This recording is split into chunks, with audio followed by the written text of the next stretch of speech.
नमस्कार दोस्तों, आप सभी का एक बार फिर से स्वागत आपके अपने कार्यक्रम धरती धौरारी में। और मैं हूं आपके साथ आपकी ही दोस्त प्रज्ञा। दोस्तों, यूं तो हमारे देश का कोना कोना अपनी एक अलग पहचान रखता है।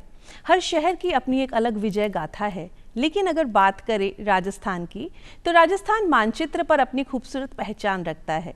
राजस्थान की भूमि वीरों और वीरांगनाओं की भूमि होती है। राजस्थान में ऐसे ऐसे वीरों ने जन्म लिया जिन्होंने अपनी मातृभूमि की रक्षा के लिए अपने शीश कटा लिए, लेकिन अपने सिरों को झुकाना स्वीकार नहीं किया। यहाँ ऐसी ऐसी वीरांगनाएं पैदा हुईं जिन्होंने अपनी आन और मान की रक्षा के लिए अपने जौहर दे दिए, अपने प्राणों की आहुतियाँ दे दी। ऐसी धरा है हमारे राजस्थान की धरा। यहाँ की संस्कृति, यहाँ की कलाएं इतनी समृद्ध हैं कि जब विदेशी पर्यटक यहाँ आते हैं तो यहीं के होके रह जाते हैं और यहाँ की खूबसूरत संस्कृतियों को, यहाँ के खूबसूरत किले महलों को अपने कैमरे में कैद किए बिना नहीं रह पाते। राजस्थान की धरा पावन धरा है, राजस्थान की धरा स्वर्णिम धरा है। इसीलिए राजस्थान की धरा के लिए मैं चंद पंक्तियाँ कहना चाहूँगी। सोनेरी धरती जठे चांदी रो आसमान, सोनेरी धरती जठे चांदी रो आसमान, रंग रंगीलो रस भरियो म्हारो प्यारो राजस्थान। दोस्तों, आप सभी को राजस्थान दिवस की अनेक अनेक शुभकामनाएं।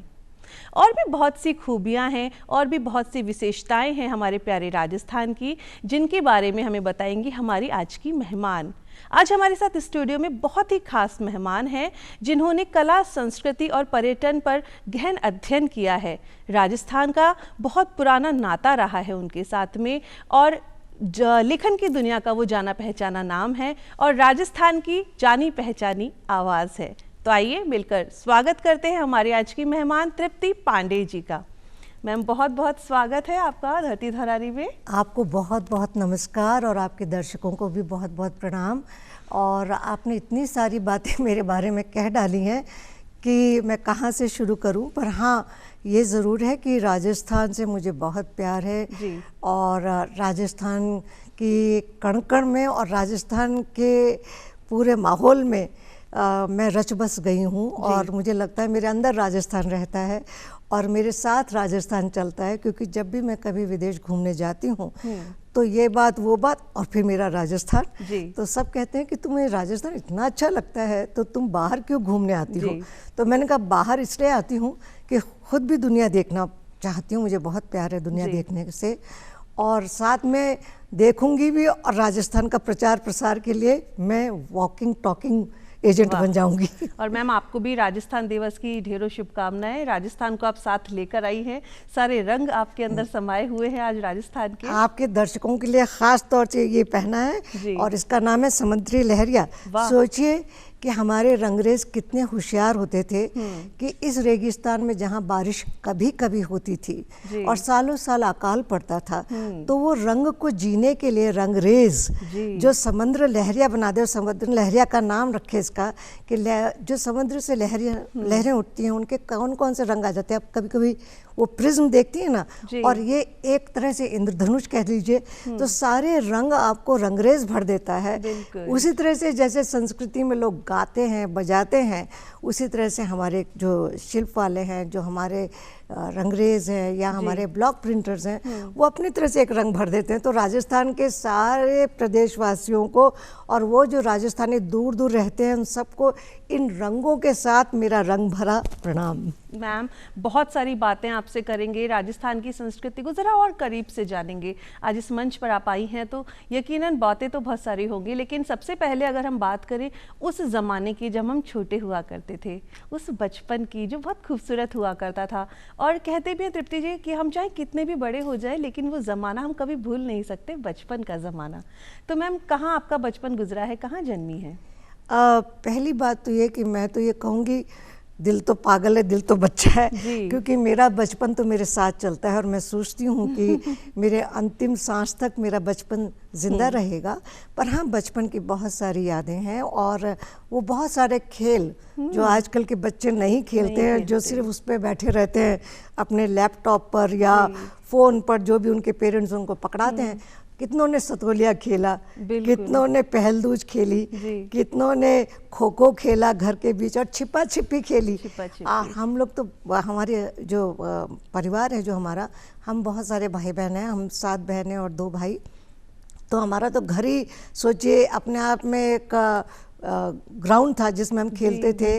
और बचपन की बहुत सारी यादें वो वाली हैं कि लोग, मुझे लगता है कि बच्चे यदि खेलते हैं तो वही खेल खेलने जाते हैं जिसमें वो सोचते हैं कि हम कोई मेडल जीत लाएंगे या हम किसी कोच के पास जाएंगे। पर जो स्वतः 3 से 4 वाला टाइम था ना, या 4 से 6 वाला, जो अपन कभी छिपा छिपी खेलते थे, या जैसे पहलदूज तो लोग भूल ही गए, बनाना भी भूल गए होंगे। तो वो सब जो बातें हैं बचपन की, वो बातें बचपन में टन वाला जो आता था आइसक्रीम वाला, कुल्फी वाला, अब गर्मी के दिन जब आते हैं राजस्थान में तो मुझे वो टन वाला बहुत याद आता है। और अब आप जो है आइसक्रीम बाजार से मंगाते हैं, कुल्फी तक बाजार से आती है, पर वो जो ठेले वाला था ना, उसका जो टन बजना था। और हम जोधपुर में, मैं जोधपुर में पैदा हुई, पर हमारा जो बचपन था वो सारा जयपुर में बीता। और हम गर्मी की छुट्टियों में जोधपुर जाते थे, तो उस खिड़की से धूल भरी आंधी में वो जो टन वाला कुल्फी वाला आता था ना, वो हमारे लिए एक राहत था। एसी था, एयर कंडीशनर। तो वो जो साउंड्स है ना बचपन की, वो रह गई। नीम की निमोली, बिल्कुल। और जो नीम की निमोली तोड़ के उससे हम पूरा हम गुड्डे गुड़िया की शादी करा करते थे, और उसमें हम उसका दहेज बनाते थे। और उसमें की शादी में हम क्या गिफ्ट देंगे, पेंट बॉक्स का हमारा सोफा होता था। और वो सब चीज़ें तो लोग भूल गए। और गुड्डे गुड़िया बनाना हाथ से, अब तो सब बार्बी डॉल हो गई। बार्बी डॉल के महंगे कपड़े हो गए, या वो, माफ़ करिएगा, बड़ी बदसूरत सी गुड़िया है जिसका नाम है कैबेज पैच डॉल। तो वो कहने का मकसद है कि वो सब रंग मुझे लगता है आजकल के बच्चे नहीं जीते हैं। मैम, जितना खूबसूरत बचपन हमने जिया है, मुझे लग रहा है आजकल के बच्चे कुछ ना कुछ कमी है उनके बचपन में। हम, जैसे आपने बताया, सितोलिया खेला करते थे। छुट्टियां होती थी तो नानी के घर जाया करते थे, वहाँ मामा और मौसी हुआ करते थे, तो हमें नए नए पकवान बना के खिलाया करते थे। और हर घर में आम का पेड़ ज़रूर हुआ करता था, छुप छुप के आम तोड़ना, कैरियाँ खाना, ये मुझे मेरे बचपन की बातें याद आती है। क्या बात है, क्योंकि देखिए मुझे अब आपके आम खाने से बात याद आई कि हम लोग खाते थे फालसे। इतने मीठे, अब तो फालसे नहीं मिलते, अब तो ये खट्टे वाले फालसे कभी कभी दिखते हैं। तो हम रहते थे पुरोहित जी के बाग में। अच्छा। जो अब बाग भी नहीं रह गया, वो तो सब कॉलोनी बन गई। उसके पीछे जो दरख्त थे उसको उन्होंने ठेके पे दे रखा था। तो मैं और मेरा भाई पीयूष पांडे, जिसको सब लोग जानते हैं विज्ञापन की दुनिया में, तो वो और मैं जो थे फालसे चुराते तो नीचे से ठेकेदार, अम्मा जी अम्मा जी अम्मा जी, तारा छोरा छोरी ले गया सारा फालसा। तो वो छज्जे पे उतरता, क्योंकि वो लड़का था, उसको चढ़ना उतरना ज़्यादा अच्छा आता था। और मैं वहाँ छत पे खड़ी होती और फ्रॉक की झोली बनाती। और फिर हम फालसे इकट्ठे करते, फिर हम फालसे गिनते, और गिन के हम डिस्ट्रीब्यूशन करते। 101 होता तो एक पे झगड़ा होता, 50-50 रह जाते। तो और मैम, मुझे तो ये याद है कि जब है ना स्कूल जाया करते थे तो माँ के हाथ का जो टिफिन हुआ करता था, वह जब खुलता था तो आम के अचार की खुशबू महक जाती थी। ये हमारी संस्कृति के ही तो रंग है। अचार घर में रखा जाता था, अब तो अचार बाजार से आता है। अब तो बिल्कुल हमारी माँ बहुत रखती थी अचार। और मेरी एक बहन है रमा पांडे, जो कि आपके दूरदर्शन से बहुत उनका जुड़ाव रहा है और अभी जुड़ी हुई हैं।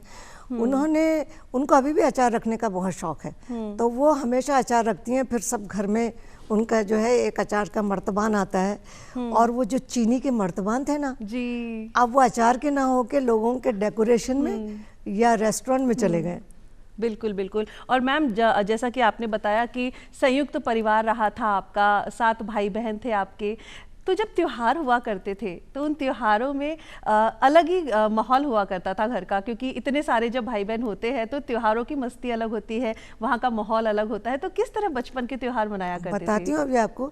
हम पहले तो आपकी गिनती थोड़ी ठीक कर दूँ, हम 7 रानियाँ थे घर की, मतलब 7 राजकुमारियाँ कह लीजिए, और हमारे 2 भाई, हम 9 थे। ठीक है, उस पर हमारे पेरेंट्स, तो 11 मिलके तो हम लोग पूरी क्रिकेट की टीम थे। अरे वाह। और तो जब हमारे दिवाली होती थी तो हम सब मांडने रखते थे जी, और मांडने रखने का हमारा शौक आज भी है, और वो मांडने हम गेरू और चूने से रखते हैं।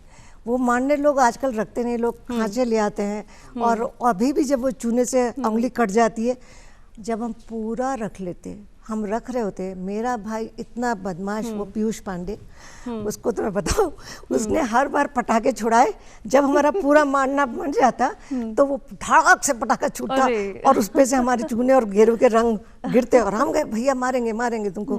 तो इसलिए वो बचपन, फिर वो हमारा लोगों का ताश खेलना, ऐसे वैसे और तो खेलते नहीं थे, तो दोनों भाई पीयूष और प्रसून मिलके 2 गड्डियां अंदर रखते और कार्ड चुरा लेते, तो हम लोग बुद्धू बन जाते हैं उनके साथ, क्योंकि हमें लगता है कि इनके बार बार इनके अच्छे कार्ड्स कैसे आ रहे हैं, क्योंकि वो अंदर जाते हैं, अच्छा सिस्टर्स चाय पियोगे, तो वो चाय बनाने नहीं जाते थे, चाय लाते पर कार्ड्स बदल लाते थे, हर बार हम लोग हारते थे। तो हमारा बड़ा बदमाशी का बचपन रहा है। मैम, लेखन से भी आपका काफ़ी लंबा जुड़ाव रहा है, लेखन की दुनिया का जाना पहचाना नाम है आप। तो मैम, सबसे पहले हम ये जानना चाहेंगे, शब्दों से रिश्ता कब जुड़ा, लेखन से रिश्ता कब जुड़ा, और किन विषयों पर लिखना पसंद करते हैं? शब्दों से रिश्ता मैं अपनी माँ और अपने पिताजी को उसका श्रेय देना चाहूँगी जी, क्योंकि मेरे पिताजी कविता पढ़ा करते थे, उनको बहुत कंठस्थ थी, और वो उनको बड़ा मज़ा आता था, जब देखो जो विषय मिल जाए उस पर लंबी लंबी। मेरी माँ बहुत बांग्ला साहित्य पढ़ती थी, हिंदी का, और हमारे घर में मुझे ये अच्छा लगता है कि मैं द्विभाषी हूँ। अच्छा। मैं हिंदी में भी लिखती हूँ और मैं अंग्रेज़ी में भी लिखती हूँ। अरे वाह। और जब लोग मुझसे पूछते हैं तो मैं बताती हूँ कि मैं हिंदी मेरी आत्मा की भाषा है और अंग्रेज़ी मेरी व्यावसायिक भाषा है, क्योंकि पर्यटन में अंग्रेज़ी के बिना काम नहीं चलता, और हिंदी में हमारी सारी संस्कृति रसी बसी है। तो आप उसको कैसे महसूस करेंगे? आप आज गाना सुनते हैं, पर गाने की पंक्तियाँ या लिरिक्स, जिसे अपन ठुमरी कहते हैं, तो ठुमरी के जो अंग हैं वो आप कैसे उसको महसूस करेंगे, कैसे वो जो कहिए जो चाहत है, जो चाहत ऐसी है जिनसे शब्द निकलते हैं। तो मुझे लगता है कि मेरी माँ और मेरे पिताजी के कारण, उनके साथ हमें शब्दों से हमारा साक्षात्कार हुआ, और मेरी माँ, उनकी बोलचाल का हिस्सा थे मुहावरे, और वो यदि आपने बहुत कड़वा बोल दिया, और यदि तो उनको पता था उनकी लड़कियां सुंदर तो हैं, तो कहती थी विषरस भरा कनक घट जैसे। हाँ, तो विष रस भरा कनक घट जैसे कि सोने का जो घट है उसमें विष भरा हुआ हो तो क्या फायदा है। इसलिए बोलचाल अच्छी होनी चाहिए, आपकी भाषा सही होनी चाहिए। उनकी जिंदगी भर में, दिन भर में वो जाने कितने मुहावरे इस्तेमाल करती थी। आप सोचिए आजकल लोग हिंदी के मुहावरे तक नहीं बोल सकते, और फिर वो यूपी से थी। हाँ, तो यूपी वालों को तो हिंदी विरासत में मिलती है जी। तो हमारा ये अच्छा रहा कि हमें वो शब्द मिले, और अंग्रेजी से मेरा लगाव बचपन से था, और तो दोनों भाषाओं में लिखती हूँ। पहले छोटा मोटा ऐसे लिखते थे, कुछ लेख लिखा करते थे। और जो आप संस्कृति की बात करती हैं ना, तो जब मैं पढ़ा करती थी तब भी मुझे शौक था कि यदि मेरी चुन्नी ऐसी है तो इसे किसने रंगी है, मैं उस रंगरेज से मिलूं। यदि मैं ब्लॉक प्रिंट का कुर्ता लाती हूँ तो मैं सांगानेर जाऊं, तो मैं वो टाइम पे सिटीएस बस होती थी, उसमें बैठ के सांगानेर से हम जब छपा के कपड़ा लाते तो हमें लगता अरे उसने छापा है। और वो सांगानेर भी बदल गया क्योंकि बाढ़ आ गई, तो वो गेट वेट सब चले गए, वो नदियाँ चली गई, उनका पानी जो है वो दिखता ही नहीं है। बिल्कुल। तो कहने का मकसद ये है कि तब तो मैंने छोटे छोटे लेख लिखे।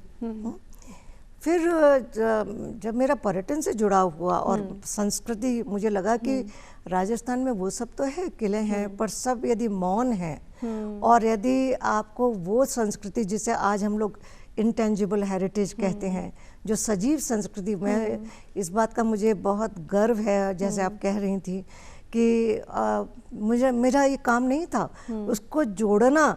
मेरे मन में एक स्वतः एक सोचिए प्रतिक्रिया थी मेरी कि मुझे अपनी जो सांस्कृतिक धरोहर है उसको सामने लाना है। तो चाहे वो जैसलमेर का मेला हो, और यदि डेजर्ट फेस्टिवल की परिकल्पना करिए तो उसके साथ नागौर का कैटल फेयर कैसे जोड़ें। अच्छा, पर्यटन में आप हर चीज़ ऐसे नहीं परोस सकते हैं, क्योंकि पर्यटक की सोच, उसका समय, उसके आने का समय, जो आपके मेले त्योहार या जो गर्मी में होते हैं अपन को मान के चलना चाहिए कि गर्मी का समय जो है वो ठीक है, इट्स लाइक समर सेल, जो अपन गर्मियों में सेल लगाएं कि भाई ये सस्ता दे रहे हैं, ये सस्ता दे रहे हैं, जैसे कि होटल वाले करते हैं कि होटल के कमरे सस्ते हो जाते हैं, पर वो तो ऑफ सीजन है, स्वीकारना ही पड़ेगा। क्योंकि आपको यदि मैं 50 या समझिए 50 ना कहूँ तो 48.4 डिग्री में आपको दोपहर में आमेर घुमाने ले जाऊं और तो आप नहीं जाएंगे, नहीं, है बिल्कुल, ना बिल्कुल। तो चिड़िया तक छुप जाती है पेड़ में, फिर ये तो पर्यटक हैं, तो उसमें सिर्फ इतना ही हो सकता है कि आप कुछ चीज़ें सस्ती बेचते हैं, तो वो वाली बात हुई। तो वो उन सब चीज़ों से जब मैं जुड़ने लगी और फिर मैंने मैनेजमेंट इन टूरिज्म ऑस्ट्रिया में किया, तो ऑस्ट्रिया से देश से मैंने बहुत कुछ सीखा, क्योंकि ऑस्ट्रिया बहुत संगीतमय है जैसे राजस्थान जी, तो मुझे ऐसे लगा कि संगीत से जो जुड़ाव है वहाँ से मेरे दिमाग में खटका आया कि मुझे एक ऐसा मेला करना है जी। और फिर उसके लिए ये कि फिर ये लगा कि मैं इसको प्रेजेंट करूं, सिर्फ सुनाना और देखना ही नहीं, उनको समझाना भी है। बिल्कुल। तो मैं कंपेयर करती थी तो अपनी सोच में विकास वाले लोगों ने मुझसे कहा कि भाई तुम क्यों नहीं एक किताब लिखती हो। तो मेरी पहली किताब थी वेयर साइलेंस सिंग्स। अच्छा। राजस्थान के सारे जो नृत्य और संगीत के प्रकार हैं, जो वाद्य हैं, और वो इस तरह से बताऊं ताकि लोग पढ़ सकें, क्योंकि यदि आप उसको बहुत एकेडमिक बना देंगे तो आम टूरिस्ट या आम लोग नहीं पढ़ पाएंगे।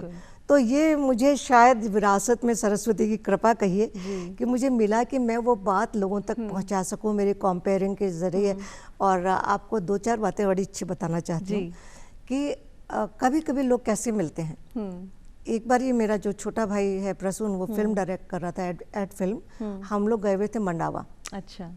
बात चली जैसलमेर मेले की, और हम लोगों ने धोरों पे, हाँ, धरती धोरा रही है ना, हाँ जी, तो सोनेरी धरती और तो सोनेरी धरती बटी हो जैसलमेर में, तो जहाँ चांदी का आसमान, क्योंकि हमने पूर्ण चंद्र के दिन वहाँ शो किया था, प्रोग्राम किया था, तो बात वहाँ चलने लगी। और एक आदमी दूर कुर्सी पे बैठा था, ब्रेकफास्ट ले रहे थे हम लोग, जो मैं बोल रही हूँ वो ऐसे ऐसे कर रहा, तो मतलब ऐसा लग रहा है कि जो कुछ मैं कह रही हूँ उसमें वो हाँ में हाँ मिला रहे थे और बड़े खुश हो रहे थे।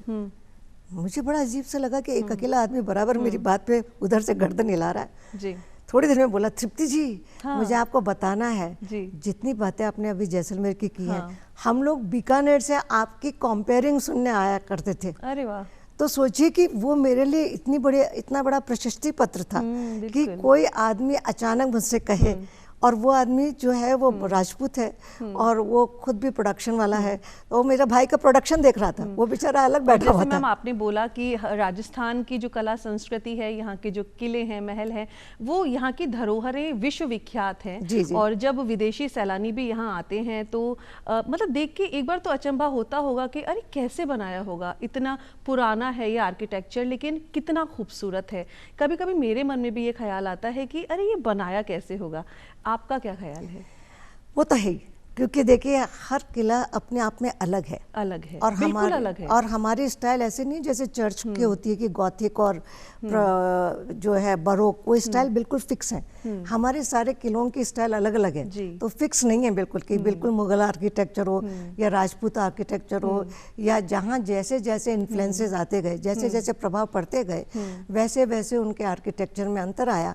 और मैं तो कहिए तो उस मजदूर को प्रणाम करती हूँ, सलाम करती हूँ, जो उसके पत्थर रख रहा था, जिसने वो चूना लगाया। कहाँ गए वो लोग, कितनी सच्चाई थी उनमें कि उन्होंने, राजा ने तो बनवाया, पर जिन्होंने बनाया उनमें कितनी शिद्दत थी बनाने के लिए।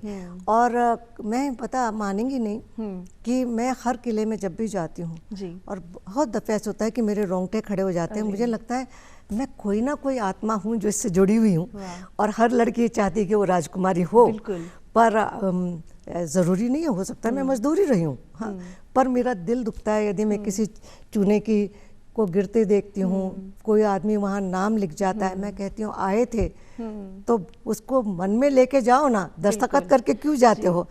और वो जो गणित लगाते हैं ना, प्लस माइनस, आप समझ गई ना बिल्कुल कौन कौन आया था। मैं यही जानना चाहती हूँ कि इतनी खूबसूरत हमारी विरासत है, इसको एज इट इज रखने के लिए क्या कुछ हमें करना चाहिए, क्या जनता से अपील करना चाहेंगे? जनता से तो एक अपील ये है कि पहली बार आप जाएं, पूरा राजस्थान घूमें और उसको आप अपने दिल से देखिए और सिर्फ सेल्फी में मत जुट जाइए, उसका एक एक चीज़ को निहारिए और देखिए कि क्या कुछ बनाया लोगों ने। और वहाँ दस्तखत करके मत आइए, पानी पीजिए, बोतल वापस लेकर आइए, कचरा मत फेंकिए। और जब आप जाएं घूमने जी मैम, तो याद रखिए कि और भी पर्यटक हैं, आप लोग बहुत शोर मत मचाइए। अरे सब चिल्लाते हैं, ये भूल जाते हैं कि वहाँ कोई पीटर भी है, कोई रॉजर भी है, कोई प्रज्ञा भी है और कोई तृप्ति पांडे भी है। तो आप जब बहुत जोर जोर से चिल्लाते हैं, बोलते हैं, तो लोगों को अच्छा नहीं लगता। और दूसरा ये कि कुछ गलत हो रहा हो, किसी भी किले में कुछ चीज टूट रही हो, तो आपकी आंखों को दिखे और आप जो लोग व्यवस्था वाले हैं उनको आके बताइए, मौन मत रहिए। जी। और मैम अभी आपने मेलों की बात की, त्योहारों की बात की, तो यहाँ मैं जानना चाहूँगी, क्योंकि मेले बड़े खूबसूरत हुआ करते थे और हमने जो बचपन जिया है उसमें मेलों में जाया करते थे, वहाँ पर से हम खिलौने लाया करते थे, बड़ा आनंद आया करता था। और कुछ ऐसे त्योहार हैं जो अब विलुप्त भी होते जा रहे हैं, तो क्या कहना चाहिए, क्योंकि हमारी संस्कृति के अंग हैं हमारे मेले, हमारे त्योहार, तो कौन से ऐसे त्योहार हैं जिन्हें वापस से अपनाने की ज़रूरत है, और मेलों के बारे में क्या कहेंगे? देखिए, मेलों के बारे में तो जो जितना कहूँगी आपको 4-6 प्रोग्राम करने पड़ेंगे पर आज के दिन जितना ही कह सकती हूँ कि मेला जो है वो मेल शब्द से बना है, जब हम लोग मिलते जुलते हैं। बिल्कुल। और हर मेला त्योहार जब तक हम लोग मनाएंगे नहीं और हम चुप बैठ जाएंगे, तब तक उसका मजा खत्म हो जाएगा। संस्कृति तो एक सूच्य प्रवाह है, निरंतर बदलती है। पर अब जैसे वहाँ लगता था पशुओं का मेला, अब यदि पशु ही कम इस्तेमाल होंगे तो उनकी ज़रूरतें ख़त्म हो जाएंगी, ट्रैक्टर हो जाएंगे, फिर व्हीकल्स का मेला लगने लग जाएगा। पर जो भी अपनी संस्कृति से जुड़े त्योहार हैं, जो विश्वासों से जुड़े त्योहार हैं, जो रंगों का पर्व है, उस दिन यदि आप ये कहते हैं कि हम तो किसी वाइल्ड लाइफ पार्क में चले जाएंगे, तो वाइल्ड लाइफ देखिए, मुझे तो बहुत शौक है। बिल्कुल। आपके इस केंद्र के पास जो जगह है ना, वहाँ मैं 50 बार जाती हूँ, है ना। तो कहने का मकसद है कि त्यौहार मनाइए। और आप सही कह रही हैं कि जब हम लोग ईसर गणगौर की मूर्ति लाते थे ना, कच्ची वाली, लोग भूल गए। कुम्हार भी हथौड़ी नहीं बनाते, वो 4 हथौड़ी वाला होता है ना, तो वो जब तक आप खरीदेंगे नहीं, और यदि आप दिवाली पे दिए नहीं खरीदेंगे, तो फिर कैसे वो उत्सव मनेगा? वो उत्सव तो तभी मनेगा और अपनी कला भी उससे जुड़ी रहती है। और मैम, उत्सवों की जब आपने बात की है, तो जब उत्सव मनाए जाते थे तो राजस्थान के लोक गीत गाए जाते थे। चाहे होली की बात करें तो फाग गाए जाते थे, जब सावन आता तो सावन के गीत गाए जाते थे। और राजस्थान की ये खूबसूरती है कि हर मौके के लिए गीत ज़रूर होते हैं। अगर प्रेमी हमसे दूर है तो उसके विलाप के भी गीत होते हैं। प्रेमी प्रेमिका के प्रेम के, प्यार के भी गीत होते हैं। तो अगर आप कुछ आपकी प्यारी सी आवाज़ में सुनाना चाहे तो हम जरूर सुनना चाहेंगे। क्या है, बड़े प्रसिद्ध लोगों के परिवार से जुड़े होने से ये नहीं हो जाता कि एक बहन गाती है तो दूसरी भी गाती हो। पर मैं चूँकि मैं डांस बहुत करती थी और मैंने कभी सीखा नहीं, पर I am an natural dancer. मेरी आत्मा से मेरे हाथ पैर हिलते हैं, है ना। तो हमारे बचपन में एक गाना, मैं आज ही इन्हीं दिनों में सोच रही थी कि कितने गाने खो जाते हैं। कुछ तो वो गाने हैं जो लंगे मांगणियार गा रहे हैं या कालबेलिया गा रहे हैं, वो हैं जो कि आप ये कहिए कि उनके व्यवसाय से जुड़े गीत हैं, है ना। और वो मनुआर पे गाते हैं, फरमाइश पे गाते हैं, उनके जजमान जो चाहते हैं वो गाते हैं। और उनकी भी बहुत फ़र्क आ गया है। पर कुछ गाने चलत के गाने थे। अच्छा। और उसमें एक गाना था, आप जानती हैं कि मेरा एक काम है ओढ़नियाँ इकट्ठा करना। मैंने बहुत बड़ी रिसर्च कर रखी है और मेरे पास अपना व्यक्तिगत कलेक्शन भी है। अरे वाह। और मैंने इंडिया फेस्टिवल में बाहर एग्जीबिशन लगाई है जिसमें कुछ बेचाबाची नहीं है, सिर्फ कपड़ों से जो संस्कृति झलकती है। अरे वाह। वो बताई है मैंने। तो उसमें मैंने देखा कि फागणिया एक ओढ़ना होता है। फागणिया, जी। हाँ, बताइए कौन से रंग होते हैं फागणिया के? फाग का मतलब होता है रंग बिरंगा। तो नहीं, फागणिया कैसा होता है ये बताइए, आपके दर्शक भी नहीं बता पाएंगे। अच्छा। तो फागणिया जो होता है, राजपूत लोगों में तो पता है क्योंकि उनके यहाँ तो अभी ड्रेस कोड चलता है ना, तो वो लोग लाल और सफेद रंग के, सफेद और लाल पहनते हैं। लाल बंधेज होती है और सफेद बाकी ग्राउंड होता है, क्योंकि पूरा सफेद नहीं पहनते। और लाल उसमें प्रिंट होती है ताकि या बंधेज होती है, तो वो उसको कहते हैं फागणिया। और वो जो है उस पे जो छींटे पड़ते हैं वो सब रंग जाते हैं ना, वो इन्हीं रंगों में रंग जाते हैं फिर। तो उसका एक गीत होता था, उसका एक हम लोग डांस करते थे, उसकी 4 लाइनें हैं, पूरा गाना नहीं याद है। फागण आयो फागण्या रंगा दे रसिया, फागण आयो हरी तो जरीरी ओढ़नी ओ रसिया, हरी तो जरीरी ओढ़नी ओ रसिया, तो पैरुली वार त्योहार रसिया, फागण आयो। होली है जी, होली है जी। और जो आपने फागनिया सुनाया, इसमें लोक वाद्य यंत्र भी काम में लिए जाते थे, चाहे वो डफली होती थी और भी बहुत सारे लोक यंत्र हुआ करते थे जो बहुत सारे गानों के लिए काम में लिया जाते थे। लेकिन आजकल कहीं ना कहीं इनको भी मिसिंग होते जा रहे हैं। बिल्कुल ये बहुत कम देखने को मिल रहा है। मेरे को तो चंग जो वाद्य है वो सुना ही नहीं आता। पहले लोग गली गली आते थे चंग बजाते थे। अब वो ढोल लाते हैं, वो भी टीन वाला। मैंने बोल दिया जो टीन का ढोल लेके आएगा ना उसको मैं बिल्कुल पैसे नहीं दूंगी, जब तक वो मढ़ा हुआ, जो चमड़े से मढ़ा हुआ होता है, उसकी आवाज अलग होती है, उसको मिलाना, उसको सर से लगाना, और वो चीजें हैं। प्लस ये भी बात है कि हम लोगों को, जो आप मुझसे कुछ बातें सुनना चाहेंगे और मैं सुनाना चाहूंगी, मेले के बदलते रंगों में एक त्योहार, वो मैं बहुत चाहती हूँ, क्योंकि अभी पर्यटन वाले मुझसे, हमारे एक ग्रुप है उसमें लिख रहे थे कि हमें हाथी फेस्टिवल बहुत याद आता है। थिस्सूर पुरम होता है, केरला में इतने सारे होते हैं, और हमारे यहाँ हाथी रहते भी हैं। महावत और हाथियों का संबंध हम लोग सेलिब्रेट करते थे होली के दिनों में, और लोगों को इतना पसंद था एलिफेंट फेस्टिवल कि मैं तो, कोई मुझे एक बारी मौका दे तो मैं वापस उसको रिवाइव कर दूंगी, क्योंकि वो पूरी अपनी विरासत का सेलिब्रेशन है। मेरी किताब है एलिफेंट्स पे, तो मुझे लगता है कि हाथी महावत जो हमारे संस्कृति का अंग है, हमें उसे सेलिब्रेट करना चाहिए। एक तो वो मेला, दूसरे मेले के रंगों में जब वाद्य की बात आप करती हैं, तो क्या था, कुछ जातिगत बातें थे। फपंग जो था वो मेव बजाते थे, और मोरचंग वगैरह लंगे और मांगणियार। अब क्या चक्कर हो गया है कि लोग चाहते हैं कि हमारे ही परिवार को सारा कार्यक्रम मिले, और सारे सदस्य वही लोग भपंग बजाने लगे हैं, कठपुतली वाला मोरचंग बजाने लग गया है। पर मैं ये चाहूंगी, व्यवस्था से मैं चाहूंगी कि आप जिनके जो वाद्य थे उनको आप साथ, उनको अलग से बुलाएं, उनको बड़े बड़े ग्रुपों के साथ ऐसे मत डालिए। लंगे आते हैं तो उनको अपने वाद्य से बुलाइए, सिंधी सारंगी के साथ बुलाइए। मांगणियार आते हैं तो उनको कामायचा के साथ बुलाइए। और यदि होली वाले आते हैं, या जो डेरू डांस करते हैं शेखावाटी में, या अपन गेर करते हैं, तो उनको कहिए कि ढोल आप कौन सा लाएंगे। ये सब चीज़ें बहुत ज़रूरी हैं। यदि अपन संस्कृति के कुछ पहलू बचा के रखना चाहते हैं, संरक्षित करना चाहते हैं, तो संरक्षक को भी ज्ञान होना चाहिए और संवेदना होनी चाहिए। पर्यटन में संवेदना का बहुत मायने है, क्योंकि इमोशन, सेंसिटिविटी, आप कौन से रंग पहनेंगे। कालबेलियों की बात ले लीजिए, कालबेलिया अब बीन नहीं लाते, सपेरे की बीन नहीं बजती। अब वो सारे के सारे या तो कोई सिंथेसाइजर लेके आ जाता है, और कोई ढोलक लेके आ जाता है।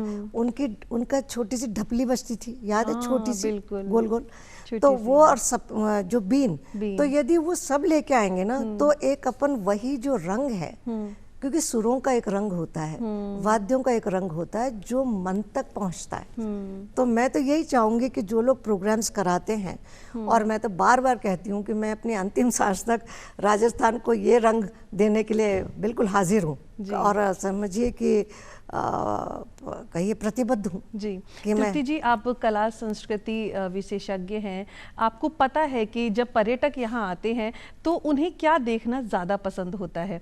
तो एक कला संस्कृति विशेषज्ञ के नज़रिए से मैं जानना चाहूँगी कि जब विदेशी सैलानी यहाँ आते हैं तो क्या देखना ज़्यादा पसंद करते हैं, टूरिज़्म को राजस्थान में स्पेशली किस तरह बढ़ावा दिया जाए। देखिए, उनको तो सभी कुछ पसंद आता है। वैसे तो वो ये चाहते हैं कि हम यहाँ की संस्कृति के जो सजीव पहलू हैं, लोग जो हमारे हैं, और जो इमारतें वो तो हैं ही, पर वो उनमें वो रंग भरा जाए। और वो ये चाहते हैं कि आप उसे, जितना आप उसे कहिए कि सजीव कर सकें, लिविंग बना सकें, है ना। एक उसको जो आप जैसे प्राण प्रतिष्ठा नहीं करते हैं किसी चीज में, तो प्राण डाल देते हैं आप उसमें, माहौल में, उस किले में या उसमें। और सबसे बड़ी बात है वो तो पसंद करते हैं, यहाँ के लोगों से मिलना पसंद करते हैं, यहाँ के रस्मों और रिवाजों को पसंद करते हैं। और यहाँ के जो कपड़े हैं, स्पेशली बांधनी, विदेशी जो महिलाएं आती हैं, मैंने उनको बहुत बार देखा है कि बांधनी की साड़ी पहनती है, यहाँ के लोग रंग में रंग जाती हैं, और जब वो गाने चलाते हैं ना हमारे राजस्थान वाले, तो उन पर नृत्य भी करती हैं। हाँ हाँ, बहुत करती हैं। अभी हाल ही में मैंने सबको देखा, वो लोग आ जाते हैं। हर उनमें एक बात अच्छी है कि जहाँ उनको हम मौका देंगे वो फट से आएंगे। बिल्कुल। पर जो हमारी जिम्मेदारी है कि मैं हर होटल से, हर प्रतिष्ठान से कहती हूँ कि आप शॉर्टकट मत लगाइए, आपको संस्कृति को उसके जो असल रूप है, जैसे आप समोसा खिलाते हैं ना, तो समोसे में आप पूरे स्पाइसेस डालते हैं ना, तो वो आप समोसे में नया रंग नहीं डाल देते हैं। तो उसी तरह से आपको जो आप उन्हें कला संस्कृति की, चाहे आप उन्हें सितार सुना रहे हैं, चाहे आप उन्हें हमारे नृत्य दिखा रहे हैं, तो ऐसा मत करिए कि फट फट फट फट कुछ भी कचरा पट्टी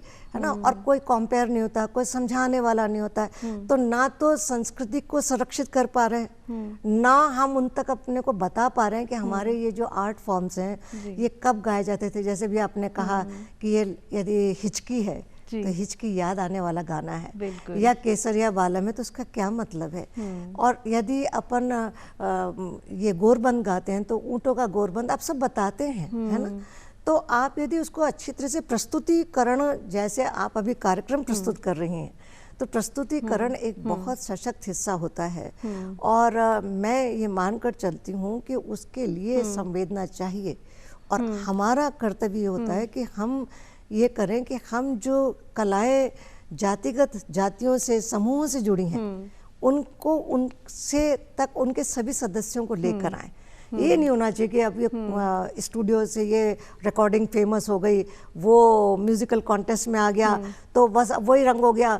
ये नहीं कि मोबाइल की लाइटें लेके सब हिला रहे हैं, वो बात नहीं है। बात इस पे कि जब दिल से निकले वाह वाह, जब तालियां बजें, वो बात अलग है। हम लोग कोई पॉप म्यूजिक थोड़ी कर रहे हैं। तो ये सब चीज़ें मुझे लगता है कि जो हमारी प्रस्तुति, जिन्हें हम करना चाहते हैं, हम लोगों को बहुत, बाकी तो प्रोग्राम लोग कर ही रहे हैं ना, आप अपने घरों में कर रहे हैं, और लोग कहते हैं वेडिंग डेस्टिनेशन। अब वेडिंग डेस्टिनेशन में, और लोग कहते हैं हमने इंडियन ट्रेडिशनल वेडिंग कराई। तो अभी हाल में मैंने एक एजेंट से कहा, उसने डाला, तो मैंने कहा अरे आपने तो रावण हत्ता बजवा दिया मंदिर में।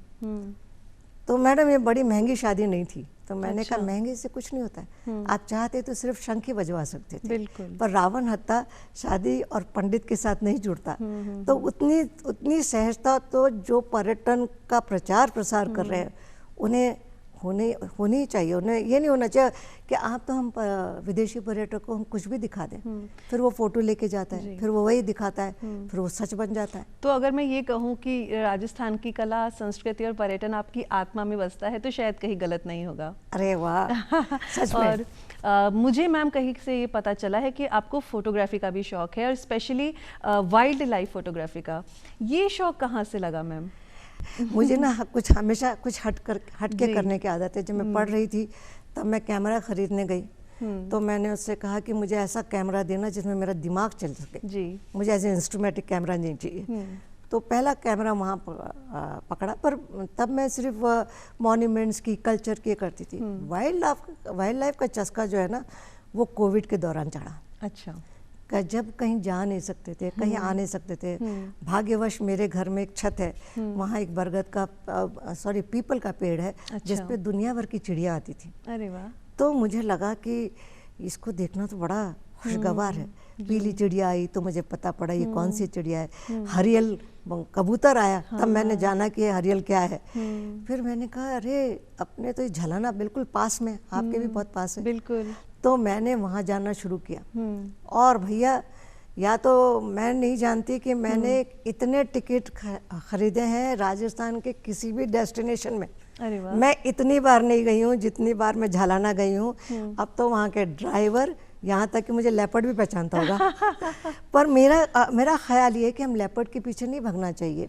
हमारा ये होना चाहिए कि जंगल की हर चीज़, उसकी खुशबू, उसके पेड़, उसकी चिड़िया। तो जब मैं फ़ोटो खींचने लगी तो मुझे लगा कि अब मुझे थोड़ा तरक्की करनी चाहिए, मुझे बड़ा लेंस लेना चाहिए। तो मैंने अपने जन्मदिन पे अपने आप को 200 to 500 का एक जो रेंज होती है ना, जो दूरी, उसका लेंस लिया, निकॉन का कैमरा लिया, और अब मैं जाती हूँ बहुत दफ़े, और जाने मेरे पास कितनी फोटोग्राफ्स हैं। लेपर्ड की सूरत में मुझे हर बार कुछ अलग अंदाज दिखता है। वो एक तो हमेशा बार बार दिख जाता है वहाँ का लेपर्ड, जो उनका जिसे मैं अमिताभ बच्चन कहती हूँ वहाँ का। तो वो मैं फिर भी हर बार उसका रंग अलग होता है, ढंग अलग होता है। अरे वाह। कभी पेड़ पे है, कभी नीचे है, कभी पूंछ है, कभी पंजा है। और लोग वहाँ कहते हैं कि आप हमारी लकी चार्म है।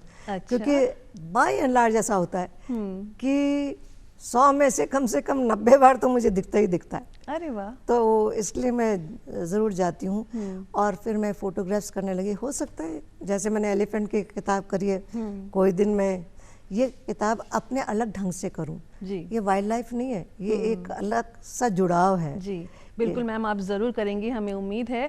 और मैम एक यहाँ पर मैं बात कहना चाहूँगी, आपने राजस्थान को जिया है, बहुत लंबा वक्त आपने राजस्थान में गुजारा है।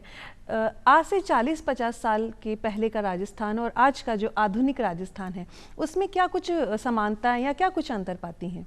अरे भैया, मैं जब राजस्थान की या जयपुर की पुरानी फिल्म देख लेती हूँ, क्योंकि जब तो हम सब पैदा नहीं हुए थे, तो उन फिल्मों को जब मैं देखती हूँ, उसमें ये एक फिल्म जिसमें वो उन्होंने एक वो ये पाल रखा, रस्सी से बांधा हुआ है अपना बघेरा, हाँ, तब पाला करते थे। हवा महल की सड़कें, यदि आप वो सब देख लेंगी ना तो आपको लगेगा हे भगवान, वापस कैसे इसको कर दें। तो एक तो ये कि बहुत ज़्यादा ट्रैफिक हो गया, ट्रैफिक के प्रति कोई वो नियम नहीं है, चाहे कुछ भी कर लो। और हर जगह आप ब्रिज नहीं बना सकते, आपको रेगुलेट करना होता है। वन वे ट्रैफिक, कितना ट्रैफिक, कौन सी नंबर की गाड़ी चलेगी, ये एक बात तो वो। दूसरी बात सफाई। आप मुझे बताइए कि सफाई का, हम राजस्थान दिवस पे मैं सबसे एक प्रण चाहती हूँ, राजस्थान दिवस मनाइए, सिर्फ गाइए बजाइए मत, सफाई अपने पास, जहाँ गंदा दिखे उसकी शिकायत, और खुद भी ध्यान रखिए। क्योंकि आप ये बताइए कि ऐसा क्या होता है कि हमारा एक भी शहर उस लिस्ट में नहीं आता, चाहे हम लोग गोल्डन ट्रायंगल में हैं, और मॉन्यूमेंट्स यदि गंदे रहेंगे। और दूसरी बात ये कि जो मॉन्यूमेंट्स के आसपास का आकाश है, उसके इर्द गिर्द बिल्डिंगें मत खड़ी करिए, क्योंकि एक बार जब आपने वो आकाश चुरा लिया ना, तो वो जो शान और शौकत फोटोग्राफी की दृष्टि से नहीं, क्योंकि जो उसका पूरा लैंडस्केपिंग होता है, क्योंकि आकाश और खुला मैदान सब उस किले का हिस्सा है, उस म्यूजियम का हिस्सा है, जिस अल्बर्ट हॉल के पीछे आज मुझे कहना होगा, और मैं कहना चाहूंगी आपके माध्यम से सब तक पहुंच जाए, तो अब वो अल्बर्ट हॉल की फोटो खींचना मुश्किल हो गया। ऐसी चीजें जब बाहर होती है ना, वो छोटे छोटे झरोके तक कुछ नहीं करने देते वो लोग।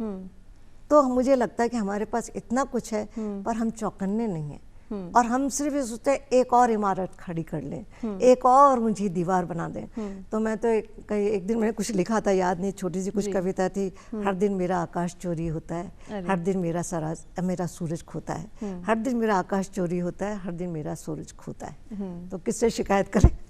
मैम मुझे लगता है कि हमें खुद इस चीज़ का, जैसे आपने स्पेशली सफाई का नाम लिया है, तो ये तो हम कर सकते हैं कि गंदगी ना करें ऐसी जगहों पर, उस खूबसूरती को बरकरार रखें, क्योंकि अगर हमारा शहर खूबसूरत होगा तो उसमें अच्छी बात हमारी ही है। और यहाँ पर अभी आपने सिनेमा का जिक्र किया था, राजस्थानी सिनेमा की अगर हम बात करते हैं तो राजस्थानी सिनेमा बहुत अच्छा है, बहुत खूबसूरत है, अलग अलग विषयों पर बनता है, लेकिन अभी भी राजस्थानी सिनेमा को वो मुकाम नहीं हासिल है जिसकी वो हकदार है। ऐसा क्यों, और क्या सुधार किए जा सकते हैं? देखिए, मैंने राजस्थानी संस्कृति का ज़्यादा जिक्र किया, क्योंकि जिसे हम राजस्थानी फिल्म कहते हैं ना, वो फिल्म अभी भी उस स्तर की नहीं बन रही, मैं क्षमा चाहूँगी, उस स्तर की नहीं है जैसे कि आप मानिए अपनी ये गुजरात की फिल्में हैं, आसाम की फिल्में हैं, बंगाल की फिल्में हैं, उनमें कहानी, उसका स्तर वो बॉलीवुड से, और समझिए जो आज की ज़िंदगी में चलती हुई फिल्में हैं उनसे प्रभावित नहीं होते। यदि कोई राजस्थान पे अच्छी फिल्म बनी है तो वो बाहर वालों ने आके बनाई, चाहे वो दो बूंद पानी थी, चाहे वो रेशमा और शेरा थी, चाहे आप ये सोचिए कि जितनी फॉरेन की फिल्म्स बनी, तो उन फिल्म्स में ये होता है कि वो लोग बहुत काम करते हैं और आर्ट और कल्चर की दृष्टि से भी उसे देखते हैं। वो ये नहीं कि खट से एक फिल्म बना दी। गाने हमारी राजस्थानी फिल्मों के वैसे नहीं है, जैसे प्यारे वाले राजस्थानी गाने खुद अच्छे हैं प्यारे जी। पर फिल्मों की जो अपनी राजस्थानी फिल्म जो जैसे बॉलीवुड में आ गए वो तो बड़े अच्छे निकले, पर हमारे गानों में अभी वो पकड़ नहीं आई, क्योंकि हमको ये सोचना पड़ेगा कि हम कहाँ चल रहे हैं। क्योंकि यदि हम चाहते हैं कि हमें वो सम्मान मिले तो राजस्थानी संस्कृति पर जब आप फिल्म बनाएं तो भूल जाएं बम्बई में क्या हो रहा है। बिल्कुल ये सोचें कि हमें क्या करना है और हमें कितना अच्छा बनाना है। हो सकता है लोगों के पास बजट ना हो सकता है वो कला की दृष्टि से, मैं तो अच्छी फिल्म बनवाने के लिए आप पैसा इकट्ठा करिए, अपन बनाएंगे और राजस्थानी फिल्म के नाम पर अपन उसको जिता के लाएंगे। बिल्कुल। और राजस्थान दिवस का मौका है तो आपको जाने ऐसे नहीं देंगे, खूबसूरत सा राजस्थानी सा गाना, उसके बाद हम अरे अभी एक सुनाया तो था। आपकी मैम इतनी खूबसूरत आवाज है कि छोटा सा गाना। वो मेरी बहन की, भैया मेरी आवाज तो जो है सो है। मुझे ये नहीं पता, पर हाँ हम लोग बचपन में एक डांस करते थे और सवाई राम सिंह जी वो खुद बड़े कलाकार थे। फोटोग्राफी का आपने जिक्र किया ना, बड़े फोटोग्राफर थे, कैमरा वो लेके आए, वो ठुमरी भी लिखा करते थे। तो वैसे जो बड़े आपके दर्शक जो ज़्यादा अच्छे संगीत के पारखी होंगे वो मुझे क्षमा करें, जैसा मुझे याद है वैसे बता दूंगी 4 लाइनें। वो ये था, रंगीला शंभू गोराले पधारो प्यारा पावना ए जी हासा प्यारा पावना रंगीला शंभू गोराले पधारो। वाह, बहुत बहुत बहुत ही खूबसूरत आपने इसमें पावने भी आ गए, अचानक मैंने सोचे नहीं थे, मेरे टूरिस्ट भी आ गए। आपके टूरिस्ट भी आ गए और राजस्थान दिवस का मौका है और आज आपने बहुत सारी हमसे बातें की, राजस्थान की खूबसूरती को और ज़्यादा करीब से जानने का हमें मौका मिला आपके द्वारा। आज आप इस मंच पे आई हैं मैम, आपका बहुत बहुत धन्यवाद। आपको भी बहुत बहुत धन्यवाद और फिर बुला जो मने, फिर आ जाऊंगी, फिर नई नई बातें कराना आप। बिल्कुल आपको फिर बुलाएंगे और अब दर्शकों से भी विदा लेना चाहेंगे। उम्मीद करते हैं आज का ये अंक आपको पसंद आया होगा। ऐसे ही किसी खूबसूरत अंक में फिर आपसे मुलाकात होगी। तब तक के लिए आज्ञा दीजिए प्रज्ञा को। नमस्कार।